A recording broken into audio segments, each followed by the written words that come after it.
Welcome on back into Big Play, Big Bets. It's all presented to you by Tipico Sportsbook, and now we are going to run through the entire Week 4 NFL slate. NFL season kind of in full swing here, and we are going to give you our picks.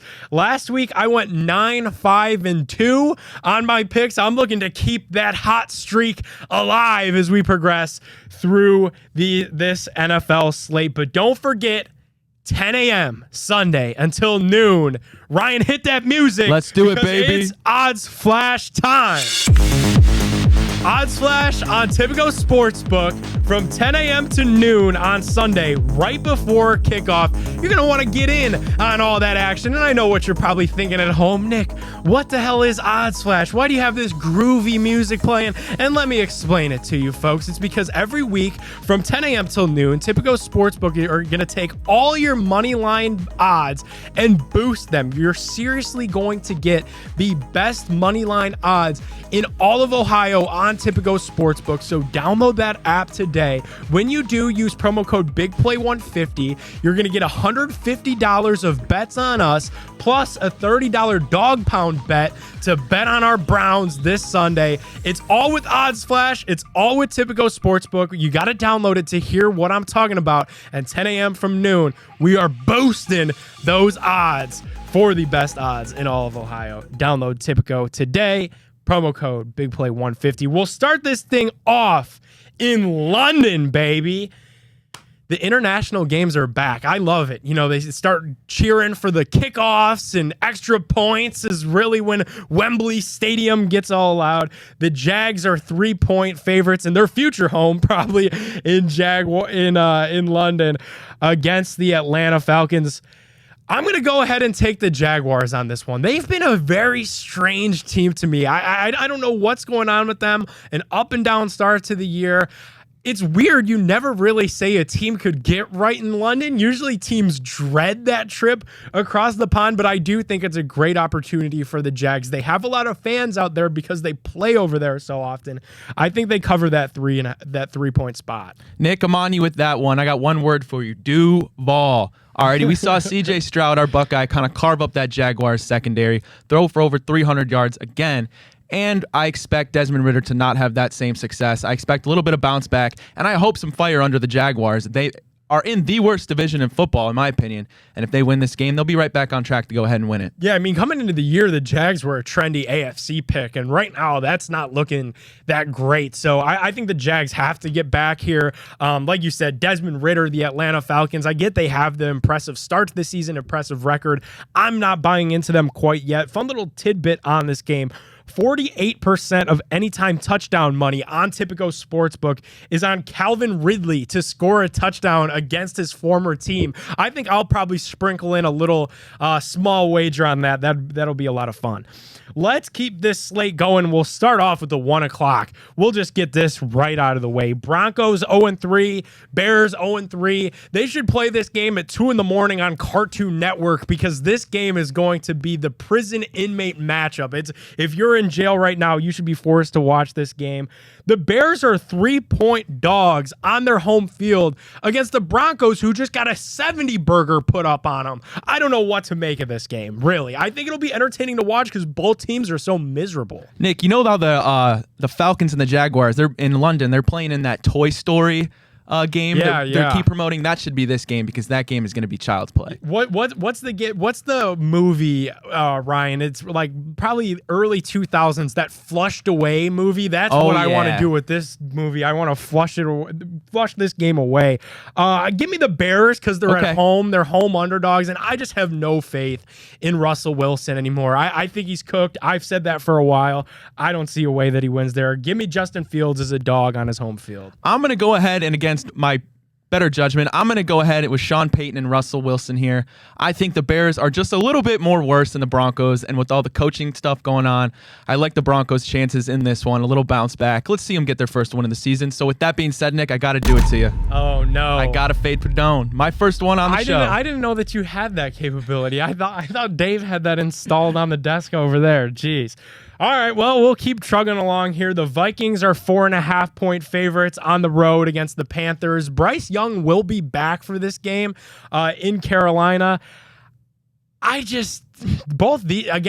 of these teams really getting it done for me. Give me the Vikings here just because I have to pick one of them. I'm going to roll with the Vikings as well in this one. I think they're going to put up too many points for Bryce Young and the Panthers to come back. Kirk Cousins does lead the league in passing yards through the first 3 weeks here. So I continue that trend, and I think it's going to be too much offensive firepower for the Panthers to mimic it. Yeah, Jay Jettas, I think it's a banged-up Panthers defense too already. Vikings the pick there. Let's go to Nolans, where the Saints are 3.5-point favorites at home against Baker Mayfield's Tampa Bay Buccaneers.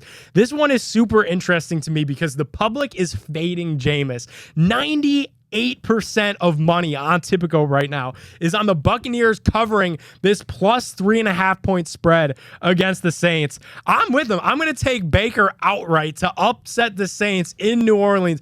Give me the Bucs. I've got the Bucs winning this game on the road, kind of bouncing back. Their primetime loss, Monday Night Football. They couldn't get it done against the Eagles. They were completely outclassed there. Jameis to me, man, like you saw they blew that gigantic lead. I think the word is just out on the player that he is. I got the Bucs in upset fashion there. My hat almost fell off when I saw you take Baker there, but I'm going to go with the Saints in this one. We saw Baker against an elite defense in Philadelphia, kind of get nothing there going on offense. Saints, once again, have another tremendous defense. It's been carrying them throughout the first 3 weeks of this season. Yes, I'm worried about Jameis, throwing 5 picks in a game, but I think all he's got to really do in this one is score 21 to win, and I trust the Saints defense to not let Baker do the same. All right, and obviously that's a big one, divisional game as well. Let's head to Houston, where the Texans are 2.5-point dogs on their home field against Kenny Pickett's Pittsburgh Steelers. The AFC North is always going to be weird because the Steelers just refuse to go away, and here's an easy game for them against C.J. Stroud, who has looked improved.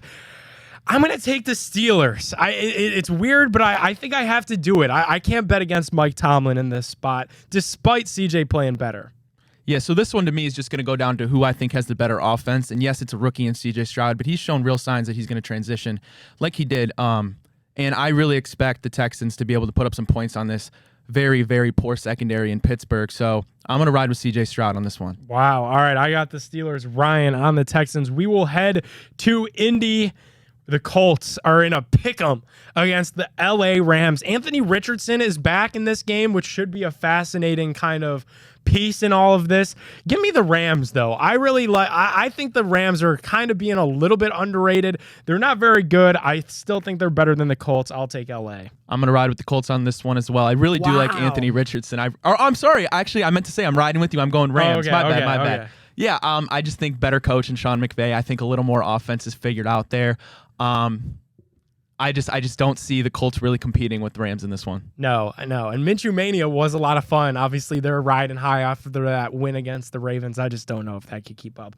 We'll go rapid fire through some of these crummier ones. Chargers -5 at home against the Raiders.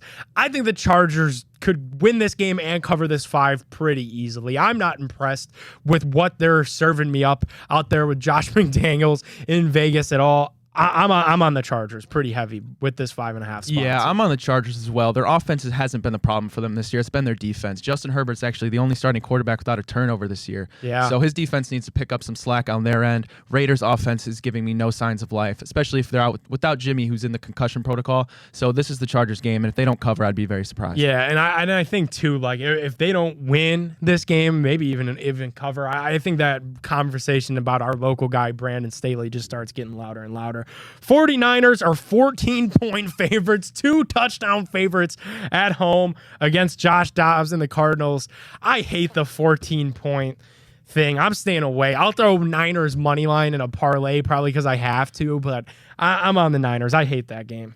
I hate it as well, and I really do want to go 49ers -14, that is, but it is such a big spread. And Josh Dobbs out there in Arizona getting no respect. His own team didn't have his jersey I saw that in the team shop. That's unacceptable. I'm going to ride with the Cardinals on this one to cover. I'm doing it for Josh Dobbs. Yeah, and obviously a friend of Burke Airport, Josh Dobbs. Hopefully he could get it done, but I'm not very optimistic. Let's go to Dallas, where the Cowboys are 6.5-point favorites against the Patriots. Listen, I get that people kind of had their laughs, Stephen A. Smith namely, about the meltdown that happened with Dallas last week. I don't think that's going to be the norm. I think it was one game. No Trevon Diggs. They're going to figure things out. The Patriots and Mac Jones are not good at all. 6.5 is a big number, and something that stands out to me, 93% of money was on Patriots +7 when this game opened. But since it's moved to 6.5, just 83% of money completely flipped now on the Cowboys. So people kind of, that magic number, 7 or 6.5, whatever you believe in, I don't think it really matters. I think the Cowboys win this game by 10. Nick, you were hot last week, so I'm going to continue to ride your wave here. I agree. I'm going Cowboys -6.5. They're a team that is much, much, much better when they're home. They've proven that over the last 2 years or so.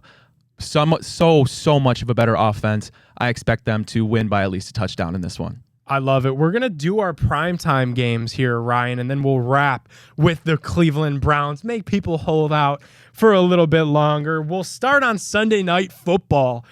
The chatter about this is going to be the Kelsey Taylor Swift thing, right? We've already teamed up with Tipico Sportsbook. You could go check out the Big Play Boost in the app, where Travis Kelsey has to have over 89 receiving yards for the 1989 Taylor Swift fans that are out there. 89 receiving yards, Travis Kelsey anytime touchdown, and Chiefs to win. That's going to be the chatter of this game, and I'm honestly kind of glad about that, because this game is not going to be very good. The Jets are not a very good team, sans Aaron Rodgers now that it's Zach Wilson. I really don't understand why Robert Saleh is kind of dying on the Zach Wilson train when they could trade for a QB. They could try signing somebody, just try anything else. And this is a formidable opponent for the Jets in the Chiefs. I got the Chiefs covering this 8.5. I think this is another 10-point game here in prime time. I don't think this one's going to be very exciting, but really I'm going to be watching out for this Kelsey Swift boost. I want to see Travis score. I want to see him go over 89 yards. A dude from Cleveland Heights. I think he has a big game here, and that's really the only reason to watch for me. Yeah, you know what they say? They say good teams win, but great teams cover. And I'm expecting that Travis Kelsey is going to want to go out there and prove to T Swift that he's great. I'm taking the Chiefs -8.5, and it would be a real travesty, Nick, if the Jets go ahead and cover that spread. It sure would be, especially with Swifty in attendance out there. Let's go to Monday Night Football. The Giants and the Seahawks pretty much have a pick 'em. You could try to find a spot on this in the alternate spreads on Tipico. You could find it -1 in favor of the Seahawks, probably the likely spread that's out there and been out there throughout the week. I'm going to go ahead and take Seattle in this game. I hate doing that when a team goes cross-country. Listen, last year I really thought that the Giants were kind of just a flash in the pan. I didn't really buy into it. Saquon Barkley is going to be questionable and probably a game-time decision up until this game. I don't think that he goes. I think it's still too early to test that ankle, especially with such a high-profile player like Saquon. I'm going to take Seattle, traveling all the way across America to New York and getting this job done out there. I'm just not a believer in the Giants. I'm with you on that, Nick. I'm going to go ahead and take the Seahawks to cover this one. I think they're hands down a better team, better coached. Way better coach. And I don't see New York really being able to hold their own against Seattle. And you know what? I could be proved wrong, but New York really hasn't given me any reason to believe in them. So I'm riding with you on Seattle. All right, let's go to Cleveland Browns Stadium. 1 o'clock on Sunday. It'll be a phenomenal morning leading up to this game as Joe Thomas is getting enshrined to the Browns Ring of Honor. It's been really just the summer of Joe Thomas here in Cleveland after he was inducted into the Pro Football Hall of Fame.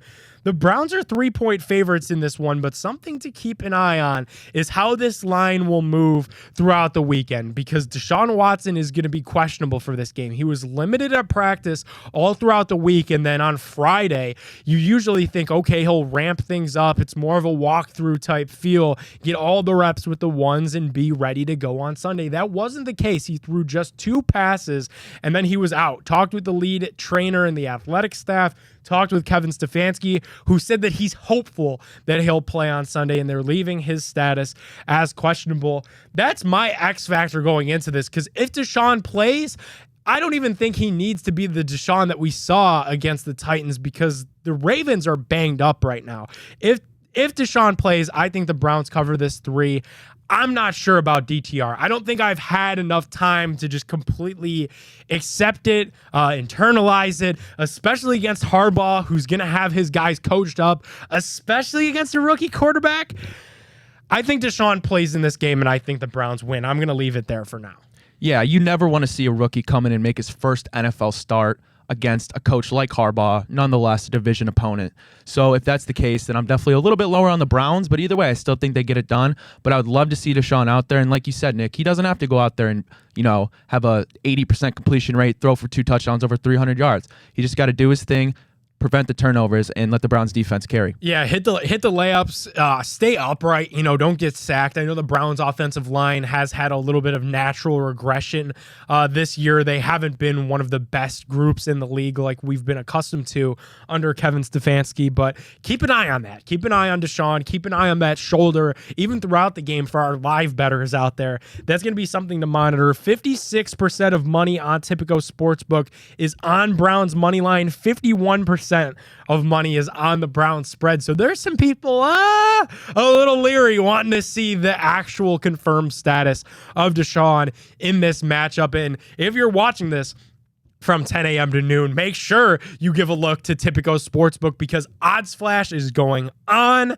They are going to have the best odds in all of Ohio with our guys over at Tipico. So download the Tipico Sportsbook app today. When you do, you're going to get $150 of bets on us, plus a $30 dog pound bet to bet on this Browns game. It's all presented to you by Tipico Sportsbook. We are Big Play, Big Bets. Ryan, it's been a lot of fun, and let's win some money this week. Good luck to everybody on their bets out there, and we'll see you with Big Play Dave back in studio next week. Until then, see ya.